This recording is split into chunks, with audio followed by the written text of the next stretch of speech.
Yo, halo guys, selamat datang lagi di channel ini bersama gue Reborn. Jadi, karena ada kebijakan baru dari YouTube ya, bahwa channel-channel yang faceless itu sekarang agak diperketat aturannya. Makanya untuk video cry, khususnya untuk video cry atau video dari novel, kedepannya bakalan ada sesi omon-omon dulu kayak gini ya. Jadi antara 1 menit, 2 menit, atau 3 menit bakalan munculin wajah atau ada narasi-narasi yang nggak penting ya sebenarnya. Jadi kalau nggak suka boleh di skip langsung ke videonya. Video ini nih, video cry baru mulai di menit ketiga, kalau nggak kedua ya. Nah, pada awal video ini, kita bakalan ngomongin 2 anime baru yang kebetulan lagi rame banget cuy. Yang pertama itu adalah Isekai Apocalypse Bringer Minogra. Atau gampangnya kita sebut aja Isekai Minogra ya. Atau Minogra doang juga nggak masalah sih. Kalau kalian suka Rimuru, Tensura, novel Tensura, nah, gue yakin kalian juga bakal suka sama anime dari Minogra ini. Karena kurang lebih ceritanya sama cuy. Si Takuto sama, karakter utamanya di sini namanya Takuto sama ya. Dia itu pas masih hidup, adalah orang yang sakit-sakitan. Jadi mulai dari kecil sampai dengan dia remaja, itu dia ngabisin waktunya cuma di dalam rumah sakit cuy. Sakit dan tidak pernah bisa sembuh. Bahkan keluarganya sendiri jarang sekali nengokin dia cuy. Karena keluarganya juga udah nggak peduli sama si Takuto Ira ini ya.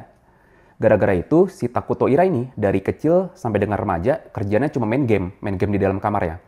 Di kasur rumah sakit yang ada di dalam kamarnya. Nah, karena kerjaan dia cuma main game, maka secara nggak langsung dia itu jadi pro gamer ya. Jadi gamer nomor 1 di dalam dunia gamenya. Nama gamenya itu Eternal Nations. Nah, di dalam game ini, di dalam game Eternal Nations ini, dia orang nomor 1-nya cuy. Jadi dia menang apapun, dia bisa menaklukkan apapun di dalam dunia game itu. Kebetulannya saat dia udah berhasil jadi juara 1 atau orang nomor 1 di dalam game itu, orang paling kuat lah istilahnya. Pro gamer paling kuat di dalam game itu, akhirnya di dunia nyata si Takuto Ira ini mati cuy. Dia meninggal di depan laptop, lagi main game, tiba-tiba meninggal, begitu meninggal dia masuk isekai. Nah, mulailah dari situ perjalanan dari Takuto Ira-sama. Buat yang tanya, bang kekuatannya apa bang? Kekuatannya balik lagi sama kayak Rimuru. Jadi si Takuto Ira ini punya kekuatan yang namanya Perfect Imitation. Kalau nggak salah ya, namanya Perfect Imitation, panjang namanya tuh, nama Jepangnya panjang, cuman gampangnya Perfect Imitation. Nah, kekuatannya sama kayak si Rimuru, jadi dia bisa niru benda apapun, dan bisa mengcopy jurus dari semua orang yang pernah dia lihat, baik lawan ataupun teman. Misalkan dia ngeliat jurus A nih, dari jauh, begitu dia lihat 1 kali, dia bisa tiru itu. Bedanya di cerita dari si Apocalypse Minogra ini, nggak banyak rapatnya cuy. Kalau di Rimuru kan dikit-dikit rapat, dikit-dikit rapat. Di sini juga ada rapatnya juga. Jadi di awal-awal tuh, emang kerjanya rapat doang. Begitu Minogra begitu masuk isekai, terus dia bikin negara di isekai itu, dia ngelakuin rapat berkali-kali tuh, mulai dari awal, pertengahan sampai dengan akhir. Pokoknya sampai kingdom dari Minogra ini berdiri. Tapi rapatnya singkat-singkat. Dan 1 chapter itu biasanya udah selesai. Biasanya 1 chapter itu udah ada 3 rapat. Contohnya, pertama itu rapat bikin perumahan. Rapat cari makan. Terus rapat buat nentuin penelitian sihir. Dan yang ketiga itu dia ngadain rapat kekuatan militer. Jadi, rapat buat nentuin militer dia mau jadi seperti apa. Dan menariknya cuy, novel ini tuh banyak salah pahamnya. Jadi karena si MC ini, si Takuto Ira ini kan gak pernah bersosialisasi ya selama hidupnya. Dia ngabisin hidupnya cuma di rumah sakit. Jadi begitu dia meninggal dan masuk isekai, sifat dari manusianya tuh masih kebawa. Jadi dia nggak pinter ngomong sama orang. Akibatnya dia banyak bikin salah paham tuh. Sebenarnya masih ada 1 topik lagi ya. Sebenarnya masih ada 1 topik pembahasan lagi ya. Tapi kita simpan aja buat video besok ya. Kira-kira gitu aja sesi omon-omon pada video kali ini. Selamat menonton dan salam baku hantam. Nora, aku setuju jadi aliansimu. Tapi ada 1 syarat. Nora-san tiba-tiba ketawa puas, kayak ikan yang baru ketemu air. Entah kenapa dia seneng banget kalau ada syarat, karena pada dasarnya Nora ini putri tsundere. Dia nggak mau dapat apa-apa dengan mudah. Bahkan di dalam dialognya, Nora pun otomatis langsung bertanya, "Jadi, kamu mau jabatan, sumber daya, atau mungkin kamu mau salah satu relik yang kamu sebut-sebut itu?" Mendengar ucapan itu dari Nora, Cry pun kini kembali membalas, "Tidak, bukan itu. Syaratnya gampang kok. Berhenti manggil Tuan Putri dengan sebutan cadangan." Mendengar ucapan itu dari Cry, Nora pun otomatis langsung menjadi terkejut. Hingga tanpa menunggu lama, Nora pun kini segera membalasnya. "Hah? Apa? Aku tidak salah dengar kan? Apa maksudmu jangan panggil dia cadangan?" Nah, di momen itulah Cry pun akhirnya langsung menjelaskan. Sebelumnya, orang yang udah ngaku sebagai Raja Code juga nyebut itu. Tapi serius deh, panggilan itu keterlaluan. Kalaupun benar Tuan Putri itu cadangan, dia kan tetap saudara. Masa nggak ada cara lain buat manggil dirinya? Walaupun aku bukan siapa-siapa, tapi aku sama sekali nggak terima kalau Putri Alisa dipanggil dengan nama cadangan. Di momen itulah Nora pun kini mulai berkata, "Syarat yang tidak masuk akal. Kalau begitu aku harus memanggil si cadangan itu dengan sebutan apa? Menarik. Aku sih nggak peduli mau dipanggil apa aja ya, tapi cadangan terlalu kasar. Kalau gitu gimana kalau diganti jadi nama ini? Kamu harus panggil Alisa dengan sebutan Alicia-chan yang sangat imut." Begitu aku nyeletuk, suasana ruangan langsung beku. Nora-san, semua pengawalnya yang berdiri di dekatnya, bahkan Zaza dan Lulu, semuanya melongo. Mereka diam dan sama sekali tidak dapat berkata apa-apa. Mendengar hal itu, Nora pun langsung merespon. "Jadi, aku harus pakai sangat imut juga. Mana bisa aku lakukan itu? Kamu pikir aku ini apa? Dan kamu pikir si cadangan itu apa? Aku ini adalah putri nomor 2, sekaligus putri paling kuat di negara ini. Masa iya kamu nyuruh aku panggil dia dengan sebutan begitu? Apalagi ditambah embel-embel sangat imut."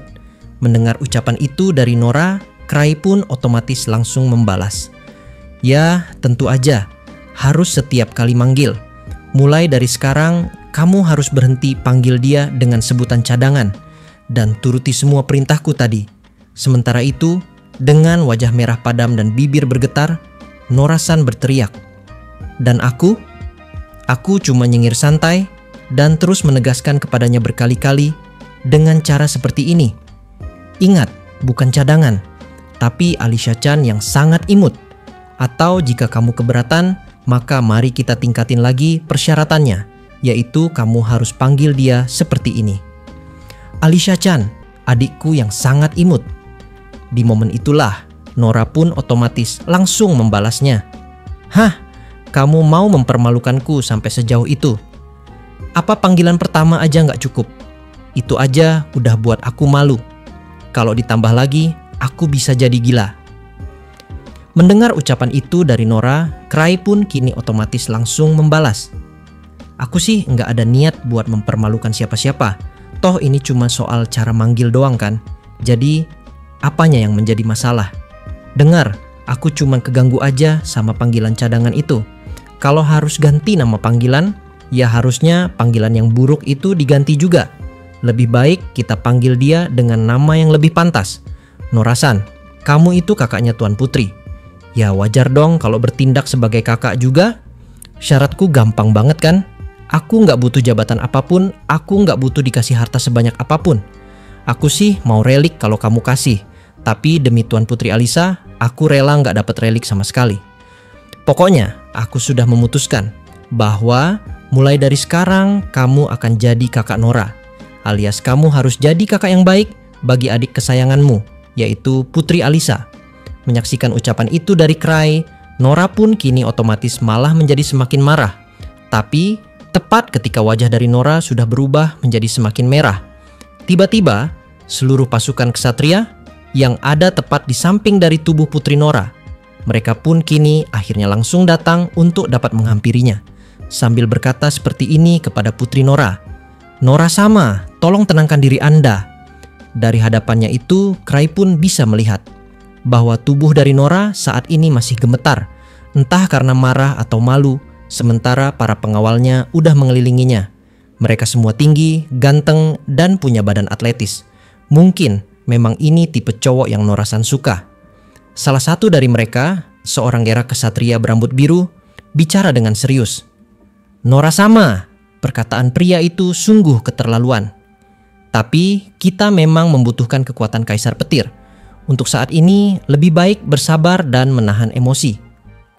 Di tengah ruangan takhta yang megah dan bergema, para ksatria berdiri dengan dada terangkat tinggi, seolah mereka sedang bersiap menuju medan perang. Tapi bukan pedang atau perisai yang mereka bicarakan hari itu, melainkan peran seorang kakak. Sebuah konsep yang terlihat sederhana, namun di mata mereka itu adalah bagian dari kehormatan. Putri Nora, seorang penguasa muda dengan tekad baja dan lidah yang tajam, justru terperangkap dalam kerumunan kesungguhan yang tak pernah ia perkirakan sebelumnya. Para ksatrianya yang selama ini dikenal dingin, berwibawa dan tegas, kini berbicara dengan semangat menyala-nyala. Mereka seperti pasukan suci yang telah menemukan misi baru yang lebih agung daripada melindungi kerajaan, yaitu membantu sang putri menjadi seorang kakak yang pantas bagi Putri Alicia. Menjadi kakak adalah kehormatan. Nora sama, ucap Bemel sambil menunduk penuh hormat.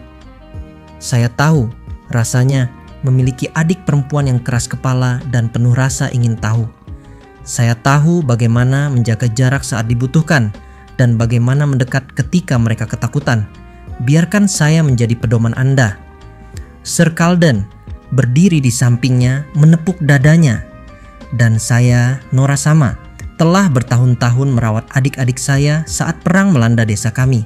Saya tahu bagaimana rasanya menjadi tempat bergantung. Bahkan luka yang tak terlihat pun bisa sembuh dengan pelukan kakak. Anda hanya perlu satu langkah, dan kami akan mendampingi Anda. Lalu seorang ksatria perempuan maju perlahan.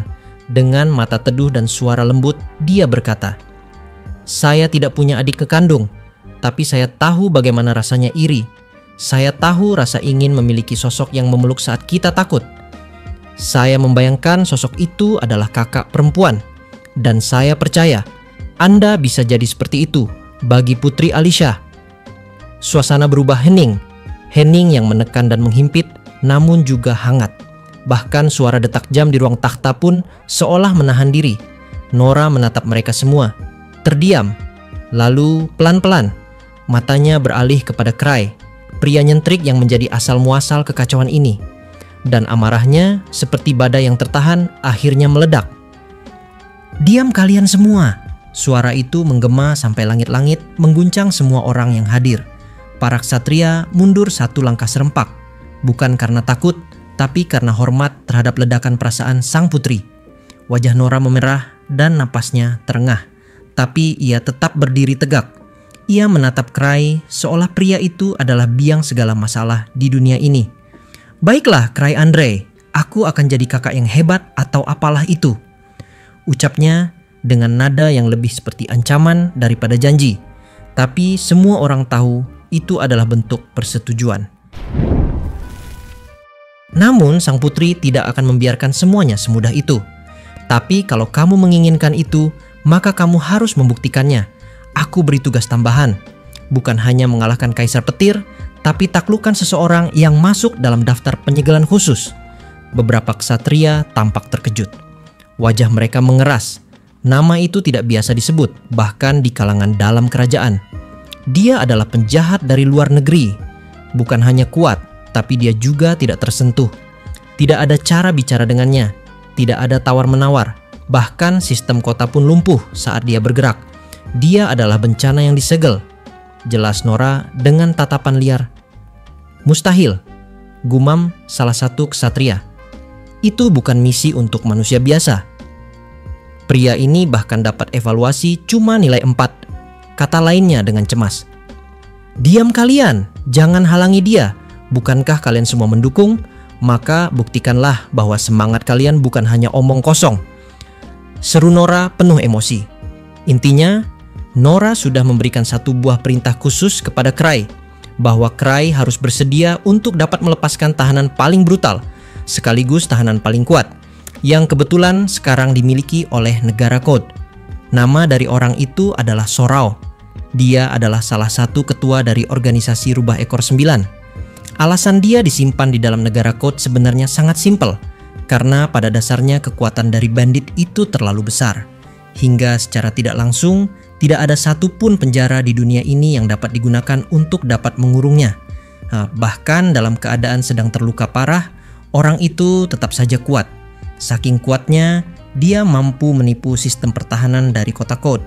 Serta dia pun juga mampu untuk dapat memanipulasi sistem penilaian atau sistem evaluasi dari dalam negara ini. Gara-gara itu, kita pun jadi tidak bisa tahu berapakah nilai sebenarnya dari level kekuatannya. Yang jelas, tepat ketika tubuhnya dibawa ke sini oleh Rubah Ekor 9 yang lain, ketua bandit itu sudah menyelimuti seluruh tubuhnya dengan sihir elemen langit. Itulah yang membuat semua sistem di negara itu sama sekali tidak menyentuhnya. Sampai satu-satunya cara yang tersisa hanyalah menaruhnya pada pusat penjara paling bawah dari negara Code. Kalau dibandingkan dengan Kaisar Petir, sudah jelas power dari orang itu jauh di atas Kaisar Petir. Tapi karena dia terlalu kuat, Agus pun jadi tidak berani melepaskannya. Karena sekali lagi, jika dia bisa dilepaskan, maka mereka sama sekali tidak memiliki jaminan bahwa dia tidak akan mengamuk. Yang artinya, Nora sudah mencoba untuk dapat memberikan Cray sebuah misi paling mustahil untuk dapat dilakukan. Jadi, jika Cray tidak bisa melakukan tugasnya ini, maka perjanjian dari mereka untuk dapat memanggil nama dari adik kandungnya yang imut dan juga lucu, otomatis itu akan jadi gagal. Mendengar cerita panjang lebar dari Nora dan juga para ksatria, Cray yang sejak tadi hanya menonton keributan ini sambil mengangkat alis, akhirnya menjawab dengan tenang. Baik, tidak masalah. Apapun aku lakukan supaya kalian bisa berhenti memanggil Putri Alisa dengan sebutan cadangan. Tapi masalahnya, aku sekarang lagi sibuk. Pertama-tama, aku mau pulang dulu buat cari Kerah Andrich alias Kaisar Petir. Mengingat aku udah janji sama dia bahwa aku akan cari cara buat bisa bikin dia nggak diserang lagi sama sistem pertahanan dari kota Code. Jadi, kira-kira misi ini bisa ditunda apa enggak? Di momen itulah, Nora pun otomatis langsung menjawab, "Tidak, tidak boleh ditunda-tunda. Aku mau kau pergi sekarang juga. Sebagai gantinya, aku udah siapin Kumo buat kamu. Jadi, kamu nggak bisa banyak alasan lagi." Mendengar ucapan itu dari Nora, Cray pun sekarang cuma garuk-garuk kepala. Di satu sisi, Cray emang udah kangen sama Putri. Dia khawatir sama keadaan dari Putri, karena dia udah 6 hari nggak pulang ke rumah dari Putri. Sedangkan di sisi lain, tugas Cray masih banyak. Dia harus cari Kaisar Petir, dia juga belum beres cari relik. Dia juga harus anterin Lulu dan Zaza pulang ke rumahnya. Belum lagi, dia juga harus cari Kaiser dan juga Sarah. Yang artinya, Cray sudah berniat untuk bisa pergi menuju ke tempat dari Pangeran Agus. Tapi karena dia udah janji sama Nora, dan Nora udah keburu tantrum, maka Cray pun sekarang harus setuju dengan semua rencana dari Nora buat bisa bebasin ketua dari pasukan bandit lebih dulu. Oh iya, di sini Cray masih nggak sadar ya. Sorau itu ketua bandit. Dia nggak kepikiran hal kayak gitu karena di otaknya udah penuh masalah. Jadi pas tadi disuruh bebasin tawanan berbahaya nomor 1 di dunia, maka dia pun cuma iya-iya aja. Pokoknya Cray nggak mau ribet dan Cray nggak mau mikirin hal nggak penting kayak gitu. Singkat cerita, setelah semua pasukan dari Nora sudah bersiap untuk dapat mengantar Cray ke penjara, dan juga setelah Kumo spesial milik Nora sekarang sudah datang, maka Cray dan juga para ksatria, mereka pun kini udah bersiap buat bisa masuk ke dalam Kumo. Namun sebelum Cray bisa naik menuju ke atas Kumo itu, maka tiba-tiba saja notifikasi pesan yang ada di dalam kepala Nora kini otomatis berbunyi dengan sangat nyaring. Di momen itulah, Nora pun awalnya sempat cuek dan gak peduli. Karena fokus dari Nora adalah buat anterin kepergian dari Cray, supaya Cray gak jalan-jalan ke tempat yang lain lagi. Tapi ketika dia iseng ngintip notifikasi pesan itu, maka secara otomatis raut wajah dari Nora kini malah langsung menjadi pucat. Seluruh tubuh Nora bergetar, badannya keluar keringat dingin, matanya merah kayak mau nangis. Gara-gara itu, semua orang yang ada di sana kini jadi ikutan panik, hingga satu persatu dari ksatria yang udah naik ke atas Kumo kini akhirnya langsung turun demi dapat memastikan gimana kondisi dari Putri Nora. Di momen itulah, Nora pun sekarang hanya diam saja ketika para ksatria bertanya. Bahkan pada akhirnya kalimatnya, Nora pun justru malah berkata seperti ini kepada Cray. "Cray, lebih baik kamu pulang aja. Maafkan aku karena udah minta yang enggak-enggak. Please, tolong kamu pulang sekarang." Mendengar ucapan itu dari Nora, Cray pun malah jadi pusing. Sampai di saat yang bersamaan, Cray pun kini langsung berkata, "Lah, tadi kamu bilang aku harus bebasin tahanan berbahaya. Aku udah alasan ini itu, kamu tetap nggak terima. Sekarang giliran aku udah mau naik, kamu malah berubah pikiran lagi.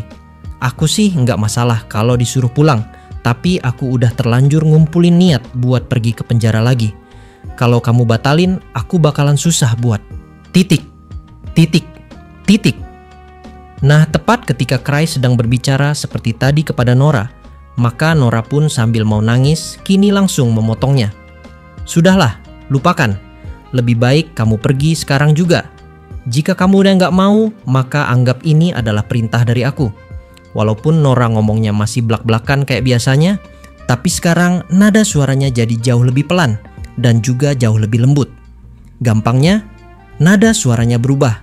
Tak lagi emosional, justru malah kayak orang yang lagi memohon sesuatu.